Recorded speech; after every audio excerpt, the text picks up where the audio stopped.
আমরা এখন এসেছি লালনের মেলায়। লালনের মেলায় অনেক অনেক কিছু দেখলাম, অনেক সুন্দর সুন্দর জিনিস আছে এখানে, অনেক কিছু দেখেছি। তার ভিতরে আমার কাছে সবথেকে ভালো লেগেছে সেটা হচ্ছে আচার। এখন আপনাকে আচার, কয়েক প্রকার আচার দেখবো। এখানে অনেক প্রকার আচার আছে। এখানে যেমন চেরি ফলের মোরব্বা, বড়ই আচার আছে, রসুনের আচার আছে।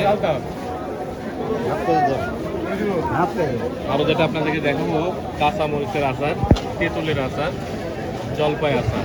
দেখুন কত প্রকার আচার, কিসমিস আচার আছে এখানে, একেবারে সুন্দর 12 মিশালি আচার। এটা আলু বোখারা আচার। আলু বোখারা অনেকে চেনে নয়, এটা বিরিয়ানিতে দেওয়া হয়। চালতার আচার আছে, সবার প্রিয় চালতার আচার। আরেকটা আচার আছে তেঁতুলের আচার।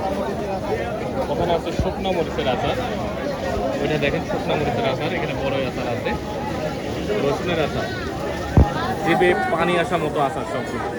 চেরি ফলের আচার, খেজুরের আচার। খেজুরের আচার অনেকে খাননি, এখানে দেখলাম প্রতি কেজি 600 টাকা খেজুরের আচার।